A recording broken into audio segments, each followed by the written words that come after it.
Hello there, it's Matt, and welcome to my YouTube channel. There are many like it, but this one's mine. Took a day off after the trip to the airport. Everything went well. I had some labs up at the hospital today, gave a little blood. Um, Lab draw days always seem to suck the energy out of me. I don't know if it's the blood they take or what, but I'm all right. Everything's good.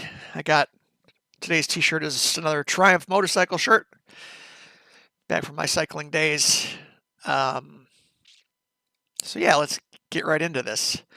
Actually, no, let's not get right into this. As I was prepping to make this video, something about the Wisconsin blizzard of 1978 popped up in my YouTube feed, and I was just kind of thinking back a little bit, and I could, you know, I knew back in the day that we had a blizzard that was pretty monumental, and I couldn't remember what year it was. I knew it was in the 70s because I was still a little tyke, but um, we were able to get up on the garage roof, I think, because the snow had just piled up so insanely high. It was nonsensical that I was able to like climb on the roof of the garage.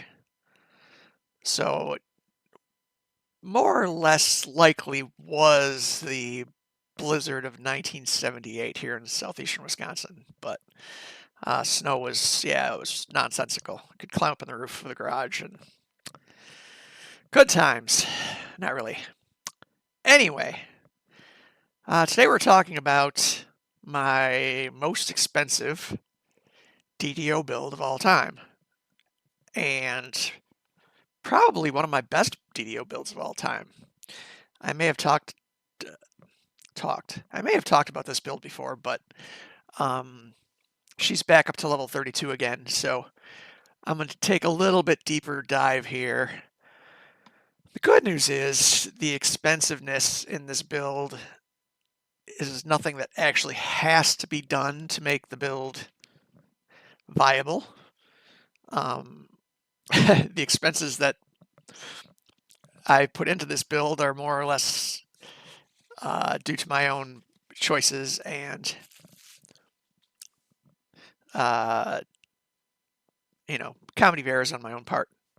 As my buddy Heretic sends me a message in guild chat, I'm gonna message him here real quick. Hey, making my video. Your message is now a part of it. Please clear this with your agent for me. Thanks. All right. Anyway, so yeah, I spent a lot of money on this character, and like I said, it's not stuff that actually had to be done, but just a comedy of errors for a variety of reasons has made this the most expensive DDO build that I've made thus far, and I'm actually not even done spending money on it because once I get through um, the next life, I think, or next, I want a couple of Warlock. Actually, I want a couple of I think Tiefling past lives, maybe a couple of Warlock past lives too, but we'll see.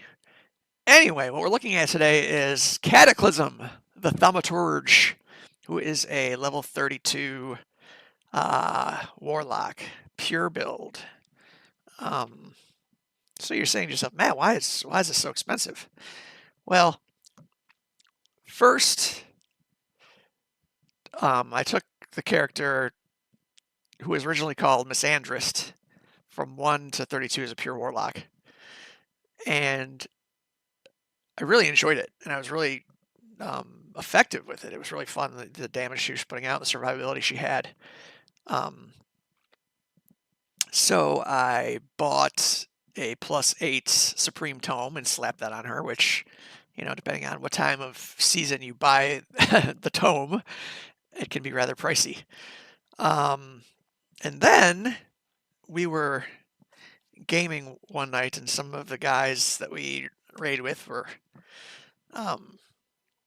somehow the name Misandrist became turned into a, I don't know how it even went from Misandrist to Man-Fist to Beefy Man-Fist, and I decided that I could, and the dog takes off.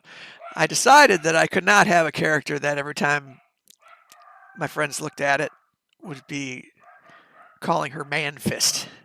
So I changed the name to Cataclysm because I also changed the race from Tiefling to the Tabaxi. My biggest beef with the character as, in fact, I guess you would say beef with Warlock class as a whole is her run speed was not where I like characters to be. I like very mobile characters. I like being able to zip through quests, and her run speed was just, there's only so much you can do with a Warlock, and there wasn't anything you could do with a Tiefling to make her run faster. So I said, oh, I'm just going to try out this new Tabaxi thing where if I stand still for 3 seconds, for 20 seconds after, I get a 30% action bonus to run speed. I'm like, sweet, cool. So now she'll be able to truck. And she does, she trucks.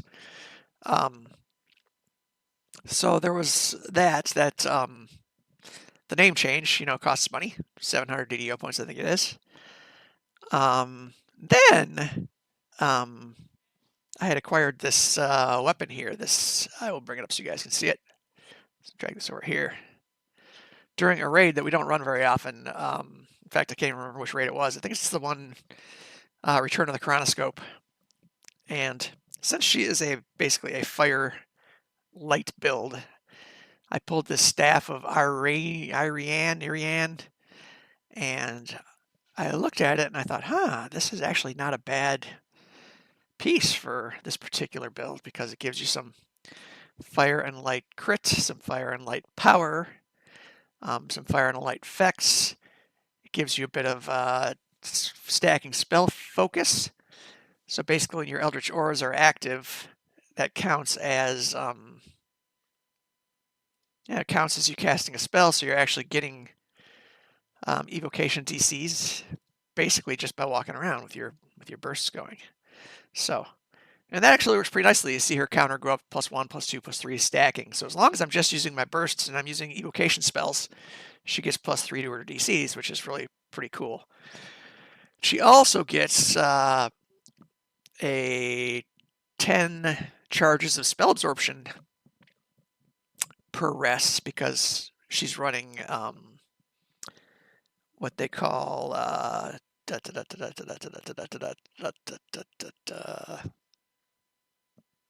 where is it here? When you have a menace or a menace going, which is the Warlock Pact or whatnot, when you have that going, you get the stacking. No, actually, when you have the aura of menace going, you get the spell absorption, which is cool. The other cool thing about it is it's like if you cast if you turn undead, you get a 5% quality bonus to spell critical damage. And since I'm running the character in, I'll show you my epics here. Since I'm running the character in Exalted Angel, I've actually got some turn undead going on. I go up to tier 2 here because, or rank 3 and tier 2 here. When I turn undead, you apply restoration to your allies. So it's your allies and yourself. If you get level drained or stat damage, you turn undead and it goes away, which is cool. But you see, I'm primarily running in Last Life. I took Exalted Angel all the way to the top. But I decided this time to go up Divine Crusader. I wanted to try a couple of different things up here. The ability to raise your whole party in the event of a wipe is nice. Having the extra critical multiplier is nice. I haven't decided on this Law of the Divine thing. Embodiment of Law feat, you get +3 PRR and MRR, which is nice. And I'm now dealing an extra 1d6 law damage on each attack per epic and legendary level, scaling with 200% melee power, blah. Anyway, when she does damage, she's got so many numbers flying by. I'm not sure how that's proccing or what it looks like, but I've literally got so many numbers flying by with this character because she does so much damage. Exalted Angel, running in that mantle for the tier 3 Holy Presence, which gives you the healing tick every 6 seconds, gives you some a positive, negative repair amp, gives you some +3 DCs to your evocation spells, which I'm mostly using, and I also have an extra oh shit mass cure moderate wounds button. 2 tiers in Grandmaster Flowers because I like Orchid Blossom. This build is very close range centric because you're using Eldritch Bursts and, swinging a quarterstaff. But in the event that you need to blap stuff off in the distance, since I do have decent force spell power, I find that Orchid Blossom pairs very well with Ruin and Greater Ruin to be able to do some ranged targeting. Or, plus when you can switch yourself back over into your Eldritch Blast. So instead of being in the auras, you can actually switch to blast mode and shoot stuff. So you've got the capability of doing some range damage and the nice capability of doing things close range. So I'm going to pull up the enhancement tree so you can kind of see what I did here. Bum, bum, bum, bum, bum, bum. So yeah, a top tier Enlightened Spirit. I wanted to get the light spell power as high as possible. I wanted to get Spirit Blast, and I wanted to get Shining Through, which is really cool. Temporary hit points equal to 8 times your Constitution score. So when I pop my Shining Through here, you see I've got 2,256 hit points now. When I pop that, I get an extra 464 temporary hit points, which leaves me at 2,720 every 30 seconds. So that's awesome. What else can I show you back in that tree? Enhancements. I took the Tabaxi stuff up to the top. Deflecting arrows is handy. Obviously, the things that give me the bonuses to run speed that I was looking for are here. 30% action boost to movement speed that lasts for 18 seconds. Then I stop for 3 seconds and do it again. A couple of sneak attack die, some attack and some damage, some charisma since I'm a charisma build. And then Fate Arc Illusionist because I'm charisma to hit and damage, plus up towards the top of the Fate Arc Illusionist tree, I get some force spell crit chance and some universe spell crit chance. So the crit chance there scales with the crit chance that I've got on my gear. So I'll show you that in a bit. I spend the rest of Tainted Scholar, which I get an extra pack die out of it. And then when this Tainted Spellcasting gets up to 10 ticks, I can click it and get 25 universal spell power and 2 DCs for 20 seconds. I'm also running Wellspring of Power, so I can click those 2 clickies and get 175 universal spell power, which is cool.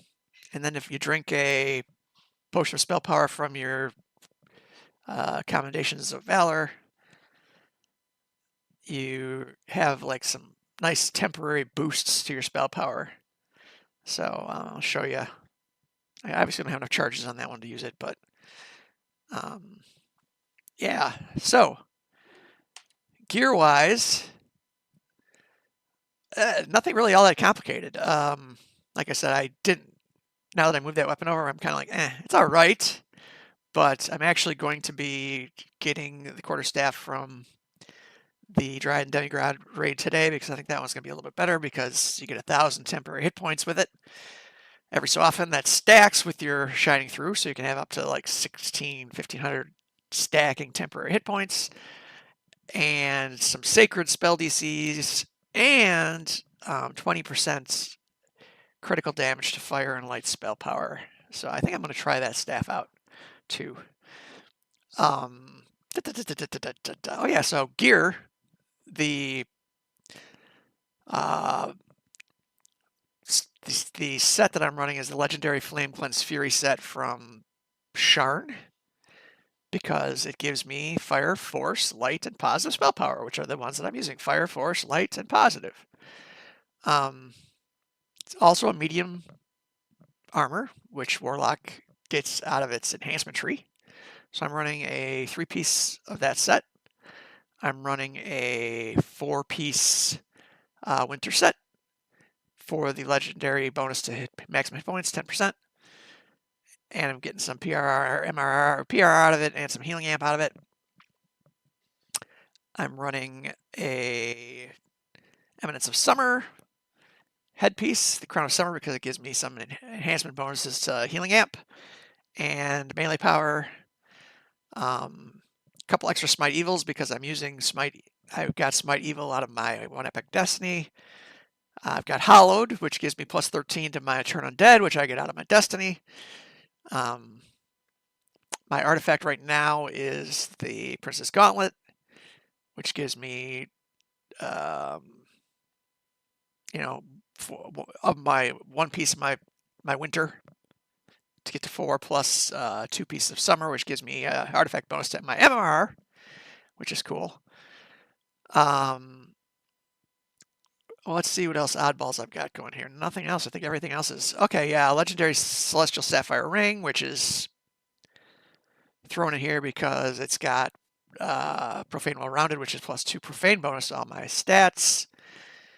I've got Goggles of Collective Sight, where I'm getting my charisma, my insightful charisma, some quality resistance. I've also got a Diamond of Festive charisma in there, so I've got all my charisma in one item. And my trinket right now is only a level 20 Epic Shard of Volan, which is going to be a level 31 once I upgrade it. But it's giving me some insightful light spell power, insightful fire spell power, insightful healing spell power, plus some extra spell points. So that's the gist of the build. She's very powerful. Like I said, you walk around and damage numbers just flying. Your screen is just typically covered with them. My last life as Misandrist, I was actually running a single weapon fighting build. This one, obviously, you can see in my feats. Since I'm using a quarterstaff, I'm using the two-handed fighting line. 1, 2, 3, 4 of those for the extra bonuses to my heroic durability. Like I said, I was running a single weapon fighter or single weapon fighting build with a sickle. I think it was a sickle. Yeah, it was a sickle. Let's see if I've got that thing here. That's probably in the bank. But a sickle and an orb.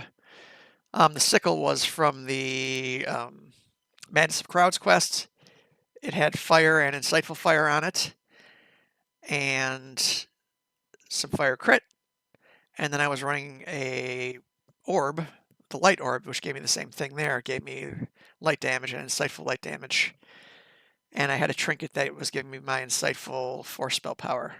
So that's a couple different ways you can do it. The stick build, you lose a couple of not filigree slots, but augment slots, because when you've got an orb and a weapon, you can put augments in both. Whereas if you're running a quarterstaff, I'm kind of limited. Although this quarterstaff actually has 2. So any number of ways that you can build it out. Single weapon fighting worked good with the orb. If you wanted a shield, you could go that route. Run shield mastery to get your hit points that way. But I kind of like the quarterstaff build.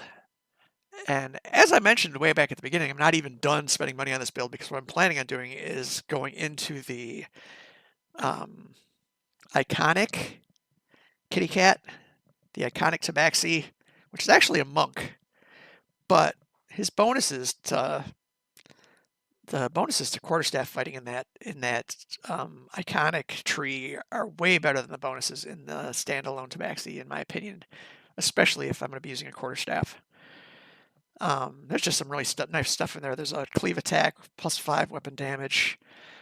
There's a couple other things off the top of my head I can't really remember what they are, but that make this are going to make her even more badass than she is. But I'm going to have to get a +1 Lesser Heart of Wood so I can get rid of that one monk level to get my warlock level. So she is going to be expensive when all is said and done. The rename, the +8 tome, the I used a Wish of Inheritance to move this Staff of Iranian from another character to this character, which was, $40 or whatever. But if you play your cards right, you really don't need to do all the things that I did. You could actually make a very playable build. Because like I said, she was very playable, even without the +8 tomes, just using, normal gear without all the bells and whistles. But very powerful character, very fun, very survivable. I'm not afraid to mix it up in melee, take her into the front, and do some DPS alongside the tank. Or, if need be, stay at the back of the map, switch to blaster mode, cast my spells, hit them with Ruin and Greater Ruin for single targets. I've also got the Tentacles, which are amazing. I've got the Arcane Tempest, which is amazing. Since I'm spec'd into Fire and Light, I've got Consecration, which damages everybody around me, plus keeps me alive. So it's just, I think, very well thought out, very synergetic. Having greater color spray to make things helpless is always nice. Smite Evil is very nice because every time you click it, you get some hit points back. You got a couple of insta kills. You've got Hurl Through Hell. You've got Finger of Death. Like I said, greater color spray for crowd control or Howl of Terror. Just lots of little things at my disposal. The Angelic Charge, Stone Skin. Just a really fun character build and very, in my opinion, one of the more effective ones I've ever done. Anyway, guys, that's about what I got for you today. Anybody has any questions about any other specifics, shoot me a message in the comments below. I will catch you next time. Cheers. Yeah, cheers.